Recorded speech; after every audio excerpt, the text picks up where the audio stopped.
We're doing zodiac sign readings. We're on Taurus for the rest of May and June of 2024. For the general energy and themes for those 2 months, or the career influence for those 2 months, you're going to go to my TikTok, which should be linked below. But now we're going to get into the love portion. We're going to cover the general emotions for Taurus sun, moon, rising for May and June of 2024. Then we're going to break down into Taurus who are in relationship.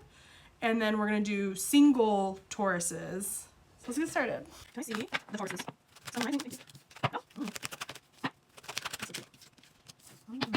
That's complex.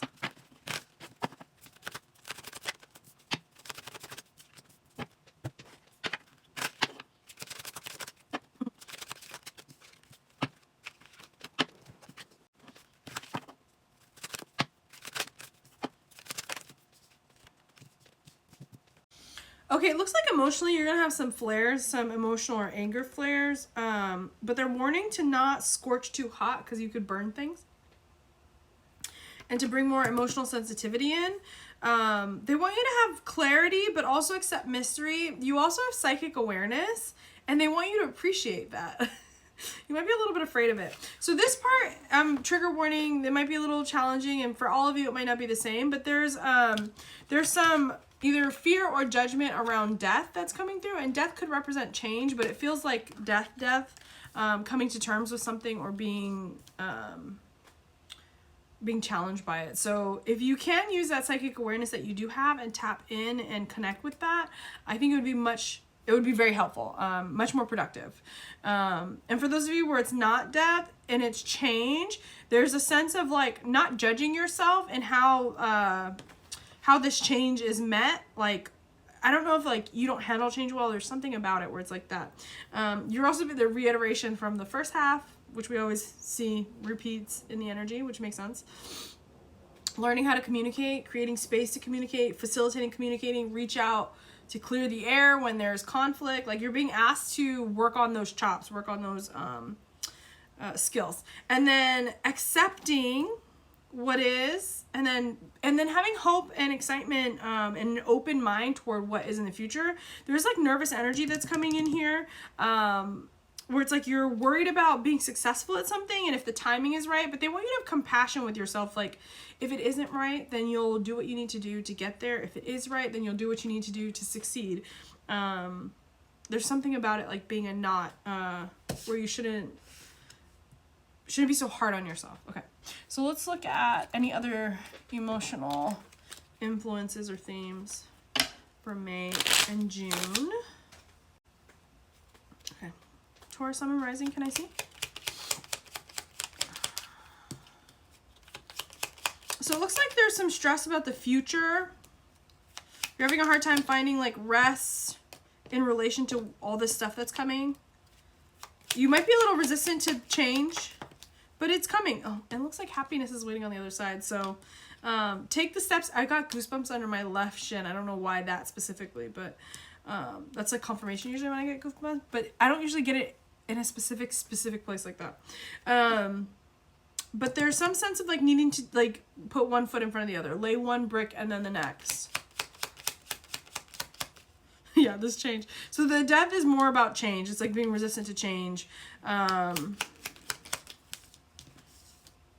But focus on what is coming, what is positive that's on the horizon, what is next, like what's happy that's next.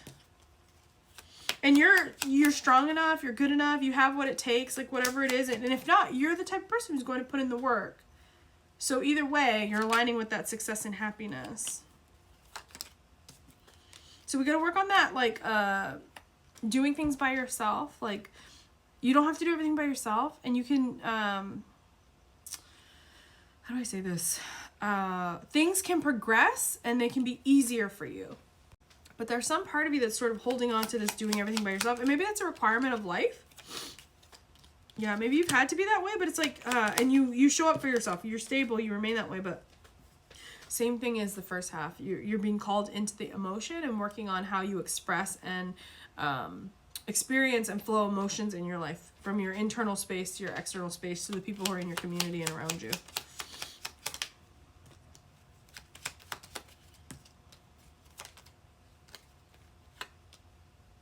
They want you to let your guard down, and also like not be, I already said this though, not be so hard on yourself about any anxiety that you are experiencing. Like you're not supposed to be a perfect person. That's not, you're not supposed to be we're all human. Like you're not supposed to be perfect.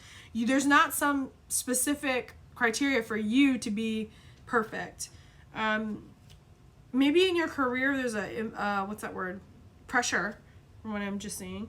Also you also have healthy love for those of you who are in relationships. I just saw the Two of Cups and the Lover, so you can lean into that for support, which I think I said in the first half. So your energy is coming in pretty clear for these months.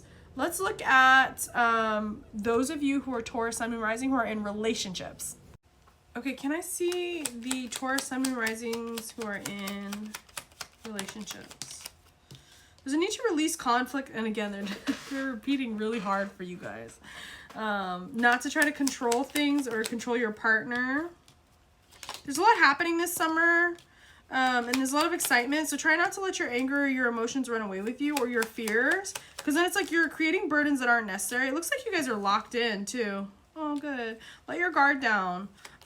Say the things that you feel vulnerable about. Yeah, you gotta choose to be the type of partner who communicates and whose actions match their words and their feelings. If you let your anger get the best of you, you're gonna create disharmony in your relationship. You guys will get over it, but it's like gonna create delays or make things less enjoyable that could be enjoyable. Yeah, you could have so much joy. So try not to let grief or stress get the best of you. Yeah, I felt it. I knew it, and then the card was there. Okay, what else? Okay. Also, okay, like you don't have the world on your shoulders, and you don't need to be strong against your partner, right? It's you guys together, and you're going to be successful together. And if anything, yeah. So I was just about to say, I'm too tuned in tonight. Okay, it's like your relationship itself also gives you so much strength. So remember to appreciate that influence and presence of your partner in your life, okay? All right, we're going to do singles. Okay, let's see single Taurus, Sun, Moon, Rising. Oh, that's quick.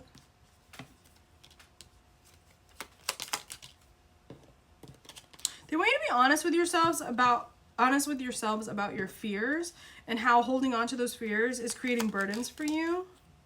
Yeah. It's like you're looking for problems, and then you're creating, like you're shutting down options for yourself energetically because of the energy you're putting out, and it's like you're approaching things, you don't have balance, you're not bringing balance. Which is funny, because I know you guys have a hard time. Okay, some of you might be coming out a little bit selfish, unfortunately. Selfish with your emotions or how you're expressing or exhibiting your emotions. And it's mixed in with a little bit of self-sabotage. Okay. So, again, you don't need to be perfect. Not to be in a relationship, and you don't need to be perfect. But you should try to be... What's the word? It's like good faith, you know? To not to create more conflict, not to bring conflict to yourself or to others, basically. Two of Cups popped out, though. You have some chance at a new beginning or a relationship of some sort. But you got to work on being cup half full. So there's some things that either are hidden or you're confused about or you have fear around that you need to look at and overcome that grief that's sitting in your heart. So you could be generous and not be in anxiety when you're dealing with someone else, or you could be receptive to the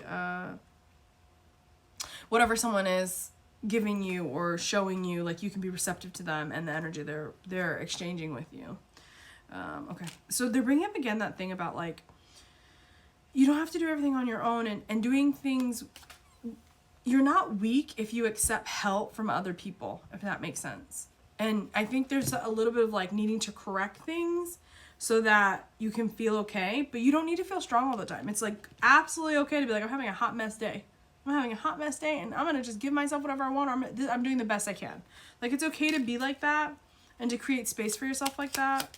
Okay, they're bringing up a little bit of resistance to change because again, you always want to be in this position of authority, take care of my needs.